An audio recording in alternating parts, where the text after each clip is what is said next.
السلام علیکم ورحمۃ اللہ وبرکاتہ۔ ہمارے یوٹیوب چینل تسکین دل کو سبسکرائب کیجیے۔ جزاک اللہ خیرا۔ نحمده ونصلي على رسوله الكريم اما بعد فاعوذ باللہ من الشیطان الرجیم بسم اللہ الرحمن الرحیم۔ السلام علیکم ورحمۃ اللہ وبرکاتہ۔ امید ہے ناظرین کرام آپ خیر و عافیت کے ساتھ ہوں گے۔ اللہ تبارک و تعالی آپ کے لیے بہت آسانیاں پیدا فرمائے۔ جیسا کہ آپ کو معلوم ہے کہ ہم نے پچھلی ویڈیو کے اندر فجر، اشراق، چاشت، ظہر اور عصر کی نماز کے اوقات آپ سے ڈسکس کیے تھے۔ آج کی اس ویڈیو کے اندر انشاءاللہ مغرب کی نماز، اوابین، عشاء اور تہجد سے متعلق انشاءاللہ گفتگو ہوگی۔ اللہ تبارک و تعالی سے دعا ہے کہ اللہ تبارک و تعالی ہمیں 5 وقت کی نمازیں پڑھنے کی توفیق عطا فرمائے، اور یہ جو نوافل نمازیں ہیں ان کو بھی ادا کرنے کی توفیق عطا فرمائے۔ سامعین محترم، مغرب کی نماز جیسا کہ آپ کو معلوم ہے کہ غروب آفتاب کے ساتھ ہی اس کا وقت شروع ہو جاتا ہے، اور اس کا وقت اس وقت تک رہتا ہے جب تک آسمان پر ستارے نہیں نکل آتے۔ مغرب کی نماز کے بعد بہت زیادہ فضیلت والی نماز اوابین کی نماز ہے۔ جناب رسول اللہ صلی اللہ علیہ وسلم نے فرمایا کہ جو شخص مغرب کے بعد 6 رکعات صلاۃ الاوابین پڑھتا ہے تو اللہ تبارک و تعالی اس کو 12 سال کی عبادت کا ثواب عطا فرماتے ہیں۔ اندازہ کیجئے اب یہ 6 رکعات پڑھنے میں کتنا ٹائم صرف ہوتا ہے۔ زیادہ سے زیادہ اگر ٹائم لگ گیا تو 10 سے 15 منٹ لگتے ہیں اور 6 رکعتیں ادا ہو جاتی ہیں، اور اس 10 سے 15 منٹ کے درمیان ہم 12 سال کی عبادت کا ثواب حاصل کر لیتے ہیں۔ یہ جو اوابین کی نماز ہے یہ بہت زیادہ برکتوں والی نماز ہے۔ اس نماز کے پڑھنے سے اکابرین فرماتے ہیں کہ اللہ تبارک و تعالی کا قرب نصیب ہوتا ہے، اور آدمی کی زندگی آسان ہو جاتی ہے، اور عبادات کے اندر مزہ آنا شروع ہو جاتا ہے۔ ناظرین محترم، اس کے بعد عشاء کی نماز کا وقت ہے۔ جیسے ہی عشاء کی نماز کا وقت شروع ہوتا ہے تو پھر عشاء کی نماز ادا کی جاتی ہے، اور ساری رات یعنی فجر، طلوع فجر سے پہلے تک عشاء کی نماز کا وقت رہتا ہے۔ لیکن افضل وقت یہی ہے کہ جیسے ہی عشاء کی نماز کا وقت شروع ہو اس کے بعد اذان دے دی جائے اور نماز کو ادا کر لیا جائے۔ جب رات کا پہلا حصہ ختم ہو جاتا ہے تو دوسرے حصے کے ساتھ ہی تہجد کی نماز کا وقت شروع ہو جاتا ہے۔ تہجد کی نماز بہت زیادہ فضیلتوں والی نماز ہے۔ یہ تمام انبیاء علیہ السلام کے اوپر فرض تھی، وہ ہر حال میں اس کو ادا کرتے تھے۔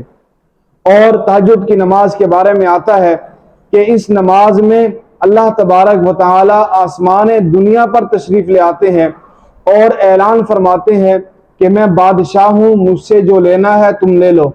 کون ہے جو اپنی روزی کو مانگے میں اس کی روزی ادا کروں، کون ہے جو اپنے رزق کو مانگے میں اس کو رزق عطا کروں۔ اور اللہ تبارک و تعالی سے اس وقت جو بھی دعا مانگی جائے اللہ تبارک و تعالی اس کو لازمی قبول فرماتے ہیں۔ ہمارے جتنے بھی بزرگان دین ہیں جن کو اللہ تبارک و تعالی نے بہت نوازا ہے، وہ تہجد کی نماز کو ہر حال میں ادا کرتے ہیں، کیونکہ تہجد کی نماز میں اللہ پاک بہت سی نعمتیں بانٹتے ہیں اور خود اعلان کر رہے ہوتے ہیں کہ میں نعمت دینے کے لیے تیار ہوں، تم مجھ سے یہ نعمت لے لو۔ تہجد کی نماز کی ویسے جتنی مرضی رکعتیں پڑھ لیں آپ پڑھ سکتے ہیں، لیکن 8 رکعتیں آیا ہے احادیث مبارکہ کے اندر کہ نبی کریم صلی اللہ علیہ وسلم 8 رکعتیں تہجد کی نماز کی باقاعدگی کے ساتھ پڑھا کرتے تھے۔ تہجد کی نماز اتنی زیادہ اہم ہے، اور جن لوگوں کو اس کا مزہ آ جاتا ہے وہ پھر اس کو چھوڑنے کے لیے تیار نہیں ہوتے۔ پیران پیر محبوب سبحانی غوث سمدانی حضرت سید عبد القادر جیلانی رحمت اللہ علیہ کا نام آپ نے سنا ہوگا، کہ بہت بڑے اپنے وقت کے اللہ کے ولی گزرے ہیں۔ بادشاہ نے ان کو اپنے ایک صوبے کی جاگیر دینے کا اعلان کر دیا۔ آپ کا لنگر اتنا وسیع ہوتا ہے، اتنے لوگ اور اتنے مریدین آتے ہیں، یہ انتظامات کرنا آپ کے لیے بہت زیادہ مشکل ہو جاتا ہوگا۔ اس وجہ سے جو نیم روز صوبے کی جتنی بھی آمدنی آئے گی وہ میں آپ کو دیتا ہوں، آپ اس سے اپنا لنگر چلائیے گا اور اپنی خانقاہ کا انتظام سنبھالیے گا۔ تو حضرت پیران پیر شاہ عبد القادر جیلانی رحمۃ اللہ علیہ نے بڑا خوب فرمایا، انہوں نے کہا کہ میں نیم روز کی دولت کو شب روز کی دولت پر فضیلت نہیں دے سکتا، یعنی اللہ تبارک و تعالی نے مجھے شب روز کی نعمت سے نوازا ہے۔ جب میں تہجد کے اندر اٹھتا ہوں تو اللہ سے یہ ساری چیزیں مانگتا ہوں تو اللہ تبارک و تعالی مجھے عطا کر دیتے ہیں، اور جب نیم روز صبح کی آمدنی میرے پاس آنا شروع ہو گئی تو پھر تہجد میں کیا مانگوں گا اللہ تبارک و تعالی سے۔ اس وجہ سے انہوں نے بادشاہ کی اس آفر کو ٹھکرا دیا۔ حضرت عبداللہ بریلوی ہمارے جنوبی پنجاب کے بہت بڑے اللہ کے ولی گزرے ہیں، وہ بھی اپنا ایک خوبصورت شعر بیان کیا کرتے تھے، فرماتے تھے رات کے پچھلے حصے میں ایک دولت بانٹی جاتی ہے، جو جاگت ہے سو پاوت ہے، جو سوت ہے سو کھوت ہے۔ مطلب اس شعر کا یہ ہے کہ رات کے آخری حصے میں اللہ تبارک و تعالی ایک دولت کو تقسیم فرماتے ہیں، تو جو آدمی رات کو جاگ رہا ہوتا ہے اور تہجد کی نماز ادا کر رہا ہوتا ہے تو اللہ تبارک و تعالی وہ نعمت اس کو عطا کر لیتے ہیں اور وہ نعمت پا لیتا ہے، اور جو سویا ہوا ہوتا ہے وہ اس نعمت سے محروم ہو جاتا ہے۔ تو ناظرین محترم، تہجد کی نماز کی باقاعدگی بہت زیادہ ضروری ہے۔